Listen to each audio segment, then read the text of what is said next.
Hello, good evening. Welcome to ITV News. This is Tuesday night's calendar. And here are tonight's main stories.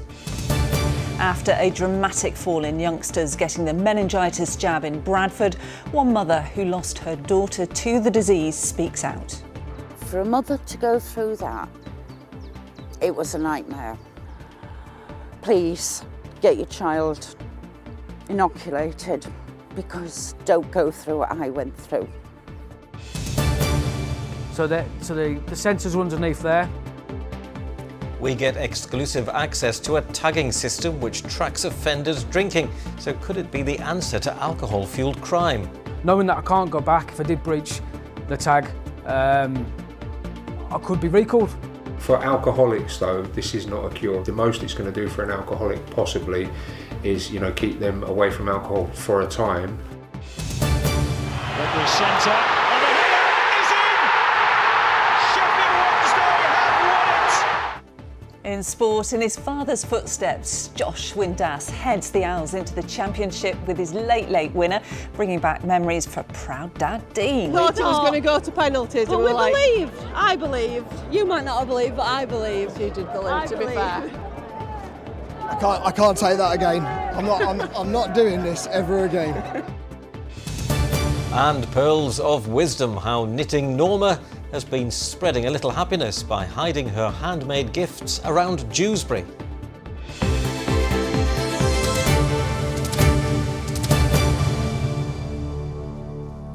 First tonight, a grieving mother's plea to other parents to ensure their children are protected against the infection that killed her little girl.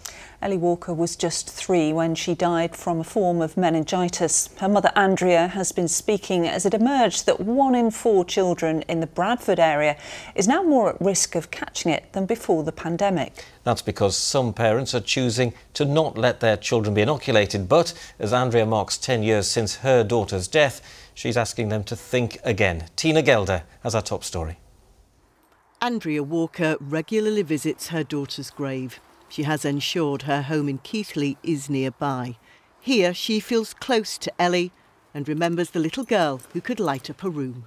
Cheeky, smiley, and she'd, oh, I want to wear this, and then 5 minutes later, oh, I've changed my mind, I want to wear something completely different. And her favourite colours were purple and pink. Wherever she went, she made the world smile. Ellie was just 3 years old when meningitis claimed her life. Andrea tells me that she hadn't been vaccinated and there were no symptoms. The particular strain of the illness infected and killed her within 12 hours. I went into her bedroom, saw her on the bed, and I touched her arm and she was like marble. And I knew then she'd passed. For a mother to go through that, it was a nightmare. So I decided that for the rest of my life, I would campaign. If in doubt, get it checked out, and please get your child inoculated. But since lockdown, worrying figures. The number of children and young people being vaccinated in the Bradford district has dropped by around a quarter. During the pandemic, the schools were closed and also people were excluded from school when they had COVID. So it means we have a cohort of children over the last couple of years who missed out on those vaccines, but still do have the opportunity to catch up on them now. And Andrea is pleading for that to happen. I don't want another parent to go through what I have to go through, thinking every day about Ellie. Do you ever think what she would have been like growing up? She would have been 14 this year, and I often think, what she would have been like? How tall would she have been? Would she have been like a big sister? What was meningitis taken away from you? My heart, my soul, my life. Andrea Walker is hoping that Ellie's story will save other children. If so, she says her daughter's young life will not have been in vain. Tina Gelder, ITV News. And thank you, of course, to Andrea for sharing her story with us. I'm sure it will make a difference. Now, a charity which has supported thousands of homeless people in Halifax says it may have to close after missing out on vital funding. Calderdale Smart Move has been described as a lifeline by people whose lives have been turned around after being offered help. But the organisation was denied its bid for a new contract by the council, who said that services will still be available to people in the area. But the charity fears that those in need could still lose out. Katie Oscroft reports.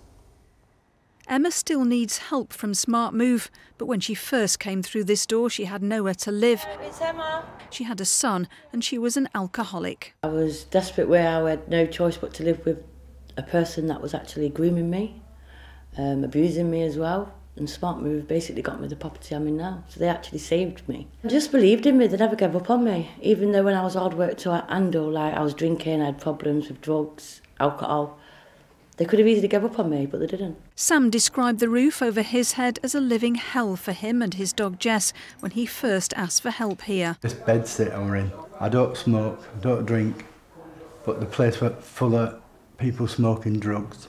And there were 3 flights of steps that I was struggling with. Feel comfortable speaking to your landlord? Staff like Mandy are there to guide Sam through taking his medication, his mental health and the practicalities in his life. I don't read very well, so I bring letters here, and that's a big help to me, because I could read a letter and think, have I read this wrong? Calderdale Council says the new contract to provide the service has been awarded elsewhere to a company based in Derbyshire. A spokesman said, "Our priorities are to ensure a quality service and to follow strict legal requirements." Each bid was evaluated by those with expertise of Calderdale's ongoing homelessness work. But after 25 years, those who run this service are baffled and devastated. We're a community organisation. Last year we had over 120 volunteers, and we generate from charitable donations and grants and volunteering in the region of over £3 million for this particular contract. Yeah. We've got a food bank here. The demand for the food bank's gone through the roof, and then obviously the cost of living has impacted on rents. Where we're going to look at finding somewhere to live for you then. And Emma doesn't want to see a service which solved many of her problems come to an end. They accepted me for me, and that to me is priceless. I'm not used to that sort of... I'm going to cry. I'm not used to that. This is my lifeline. Once this is gone, that's it. Smart Move could cease to exist when its contract ends in October. The council says the vulnerable will be provided for, but those who have benefited from help over the years say they don't want to lose an organisation which they have had to trust with their lives. Katie Oscroft, ITV News, Halifax. Well, you're watching Calendar, and still to come on the programme, agony and ecstasy. Leeds United's dismal season ends with relegation, while Yorkshire rivals Sheffield Wednesday can look forward to a promotion parade after this late Wembley winner. And weather-wise, we struggled with cloud amounts today, especially in the west. So what about tomorrow? Will the sun shine on Sheffield for that parade? All the detail a little later on. First, more of the day's news, and a man's pleaded guilty to murder after a woman was stabbed to death in Huddersfield on Friday. 56-year-old Sandra Harriott died in hospital after being attacked on Ripon Avenue in Fartown. Roger Harriott, who's 55 and from Linthwaite, admitted murder at Leeds Crown Court this afternoon. He's due to be sentenced in July. More than 8,500 illegal vapes have been seized from businesses in Doncaster in the past year. It comes after today's announcement that the government will be cracking down on vape marketing that targets children. Doncaster Council said more than 150 businesses were selling illegal vapes or selling vapes to children. Now, ITV has been given exclusive access to an alcohol tag scheme which is being used to monitor offenders who've been banned from drinking by the courts. Alcohol-fuelled crime costs the economy £21 billion a year, and the government says this initiative is part of a programme to tackle the problem. However, some support groups say the scheme doesn't tackle the root causes of alcohol dependency. Now, this is the very first time that viewers on British television will be shown just how the ankle tags detect alcohol, and it's through the wearer's sweat. Kevin Ashford reports. So the sensors are underneath there. Anthony Layden's been wearing an alcohol detecting tag for 9 months as a condition of his early release from prison. In the past, his abuse of alcohol led to law breaking. Anthony says wearing the tag has changed his life. It's given me the foundation there, that extra support, knowing that I can't go back because there is, unfortunately, there is a possible, if I did breach the tag, I could be recalled. It's part of my licence agreement and it's something that I've had to live with. But I'm using it as a positive, not as a negative, because these programmes are designed to put you in a better place. So yeah, I'm all positive for it, yeah. The alcohol tags have been used in the United States and elsewhere for a number of years. This is the first demonstration of the technology to be shown on television in this country.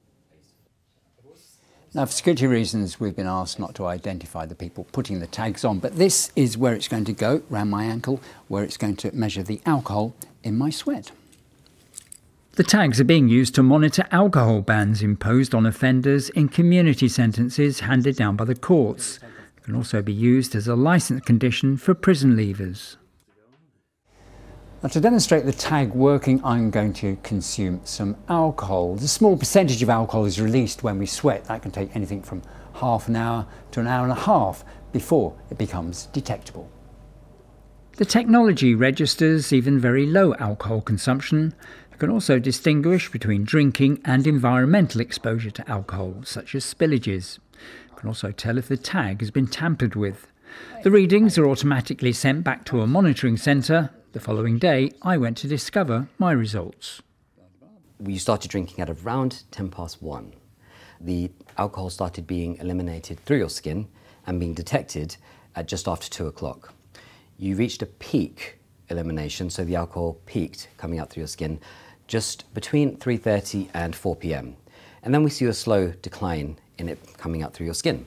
What we did notice was, and what's really interesting, just before it bottomed out completely, we saw another alcohol event, and you very kindly explained to us. That was a glass of red wine that I had after we'd been. Absolutely. So we caught kind of the both alcohol events, if I can put it in that way.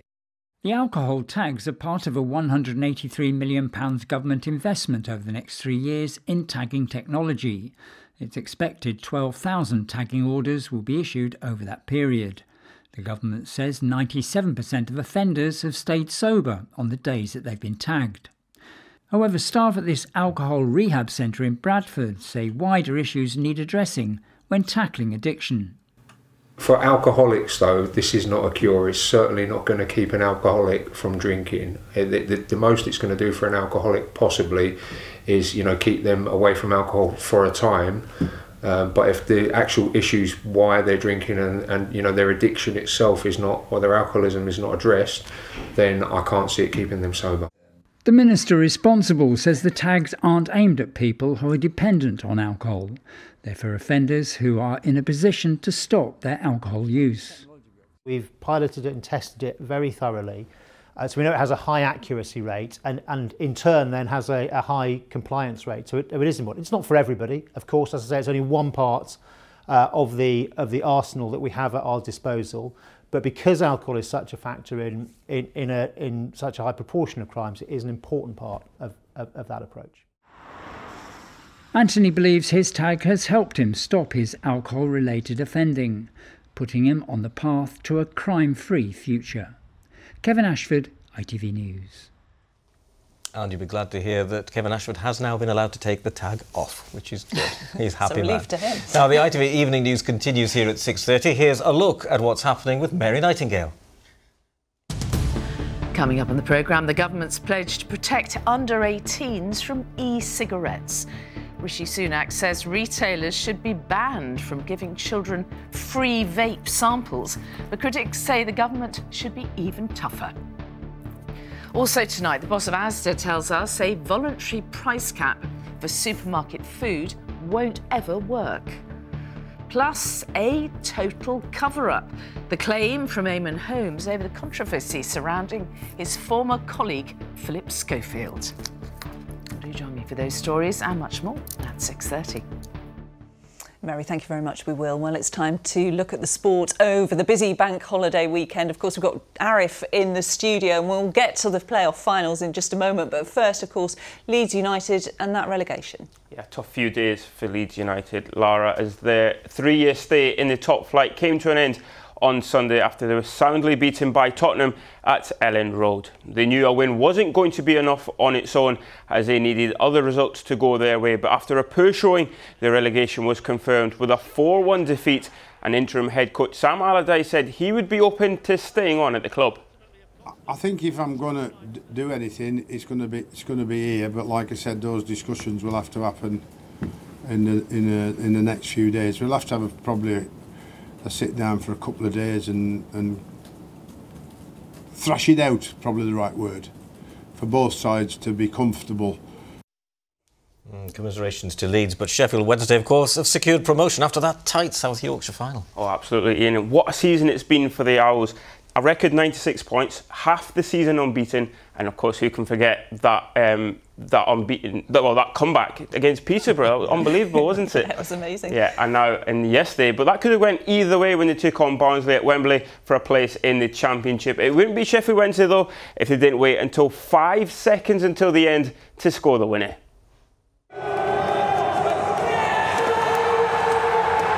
Wednesday win at Wembley.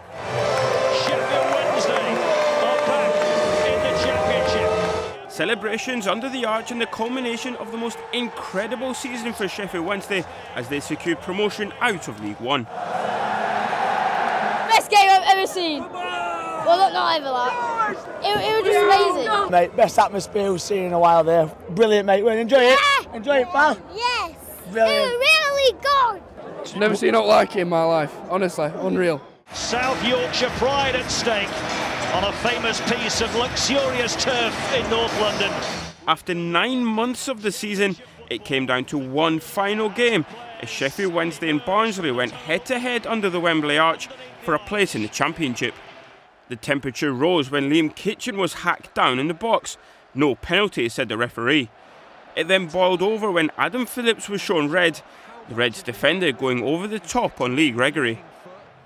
Goalless after 90 minutes, extra time was needed to separate these neighbouring rivals. Wednesday pressed, but Eisted was inspired. What a save, Harry Eisted. Then Barnsley broke. The Championship called. Connell couldn't connect. A golden chance spurred. What a miss by Luca Connell. Will Volks was then head over heels after he thought he'd won it, only to be denied by the offside flag. But I'm not sure this goal is going to count. Then, with just 5 seconds of the game left, He's in! Sheffield Wednesday have won it! on the same pitch his dad scored a winning goal for Hull City 15 years ago, Josh Windass wrote himself into Sheffield Wednesday folklore. The Windass family in Wembley, something special between these two, isn't it? I know, well, we both played bad and scored, so I'll take that all the time. Have you seen your dad? He's out crying, milking it somewhere, so yeah.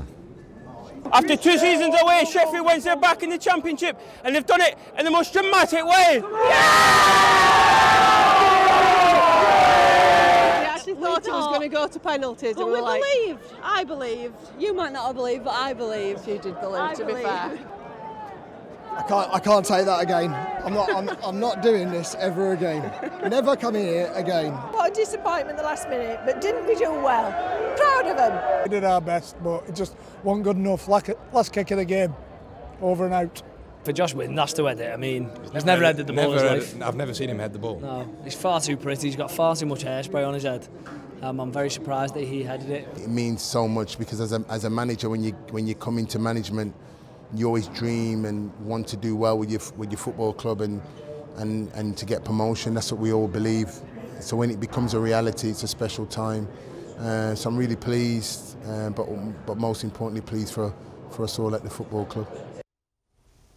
Well, some great scenes of celebration there, and still more to come this week for Sheffield Wednesday. Yeah, Darren Morey's a legend, isn't he? He's a good man. Thank you. Certainly met some characters there. Well, with Sheffield Wednesday winning promotion, there follows the time-old tradition of the open-top bus parade. although in Sheffield it seems to be becoming an almost weekly event. Yes, it does. Now, thousands are expected to flock to the city to catch a glimpse of the conquering heroes. Adam Fowler is in Hillsborough for us. Adam, huge excitement then in Hillsborough today. That's right, lots of smiling faces and a few sore heads here in Hillsborough today as well. Tomorrow will be the second time in just 3 weeks that Sheffield has hosted a victory parade for one of its football teams. The Owls players and coaching staff will take that League One trophy through the streets, giving the fans who followed them through thick and thin a chance to come together and celebrate one more time. I've been out and about in Hillsborough today, where for many the news is still sinking in. Over the moon, elated and utterly jubilant. Yeah, it's been a great day. Probably the best day I've ever had following my club. Yeah. We are, we're always don't we? Good result for Wednesday. It's a shame on the side of it, Premiership, we could be playing them next season. But it's a good result for Sheffield Wednesday for us. Very good result. Glad that they've done it. Yeah. Well, the season we had, we deserved it because we broke so many records under Darren Moore. Yeah, so, I mean, doing it in the playoffs, yeah, it feels so much better as well, strangely enough. And to do it in the last second and in a derby, yeah, couldn't be happier. This season's been like a roller coaster, and I will never go to a match at Wembley again. It was so stressful. Wasn't it, James? Yeah. Yeah, absolutely amazing. So happy. So, Adam, the big question has got to be, where and when can people catch that bus tour? Well, the bus sets off from Devonshire Green at 5:30, winding its way around to the Town Hall for about 6 p.m.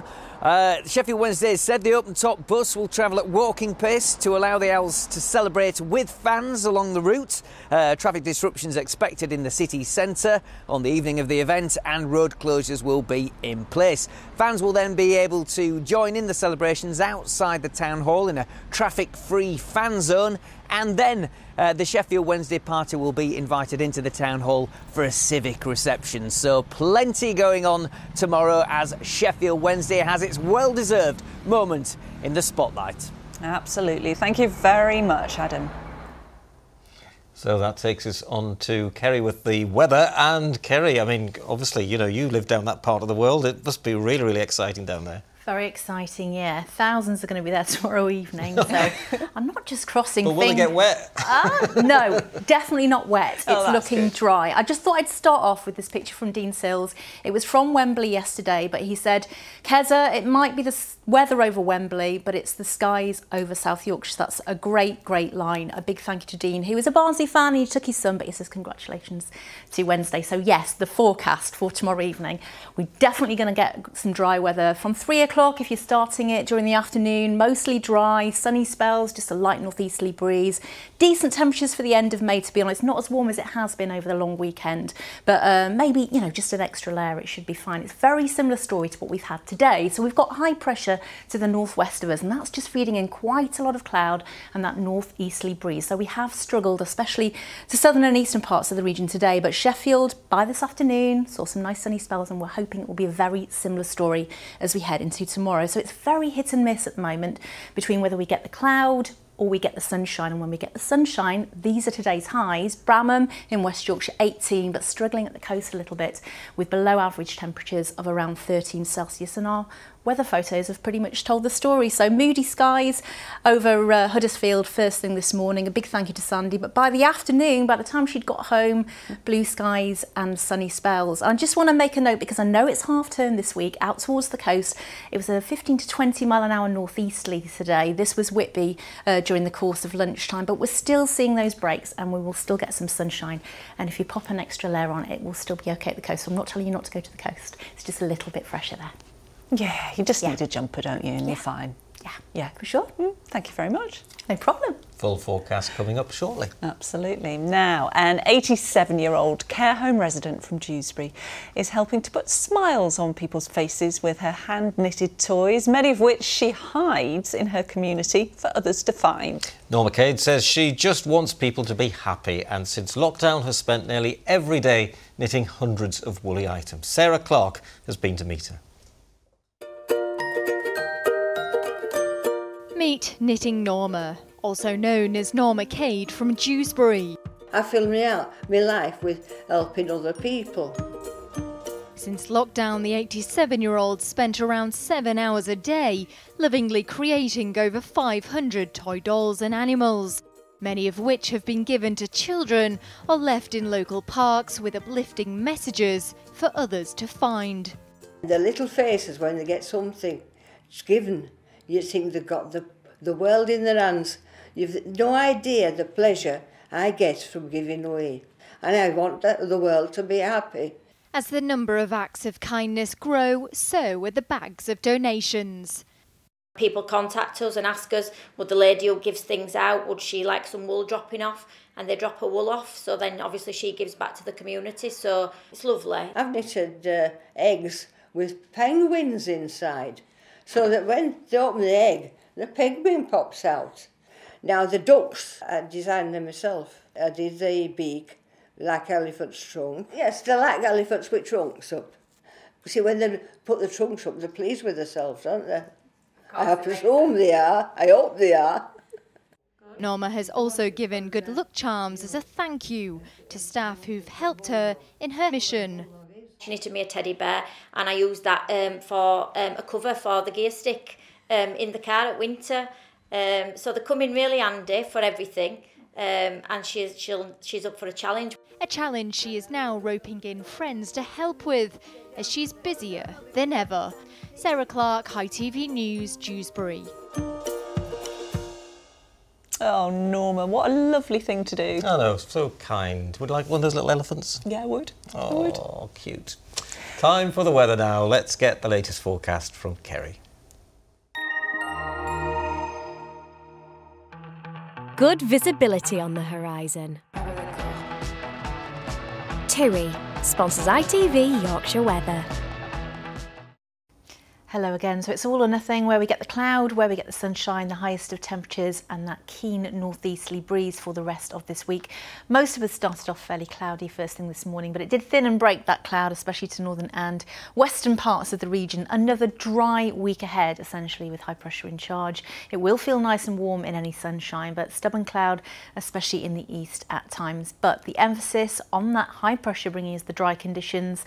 More unsettled further south, down towards the Mediterranean, and the jet stream to the north of that high, so keeping us fairly settled for another week ahead. So overnight tonight we just see the clear skies in the west just be filled in with cloud as that northeasterly continues, and for most of us we're fairly cloudy overnight tonight. There could be some mist and fog over higher ground and not as chilly as last night's 1s and 2s in rural spots.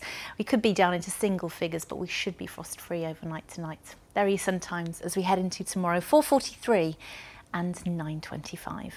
So another dry day tomorrow, again disappointing in terms of cloud amounts for the first part of the day, but we are again hoping it will thin and lift and burn back to the east as the day progresses. So a very hit and miss with the temperatures. 17, 18s where we get the sunny spells if you can get out of that breeze, but where the cloud lingers it will feel fairly chilly, especially out towards the coast. As we head into Thursday, you guessed it, a very similar story. Clouding up overnight and first thing on Thursday morning, burning back to the east once more as we head into the afternoon. So west is best for sunshine and temperatures, out towards the coast, an extra layer or two. Very similar story for Thursday, Friday and Saturday, but the emphasis on a lot of dry weather to come. TUI sponsors ITV Yorkshire Weather.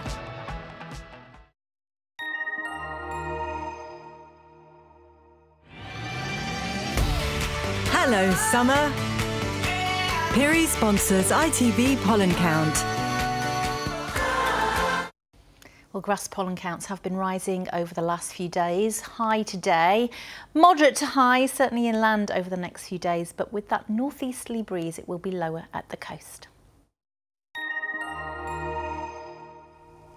So there you go, definitely dry for those celebrations tomorrow and hopefully bright too, cross fingers. Yeah, and it's great for half term as well, isn't it, when it's not raining? Yeah. Really good. 5:30 from Devonshire Green is where it sets off tomorrow evening. That's it for now. I'll be back with our late news. Have a lovely evening. Good night. Bye-bye. Bye.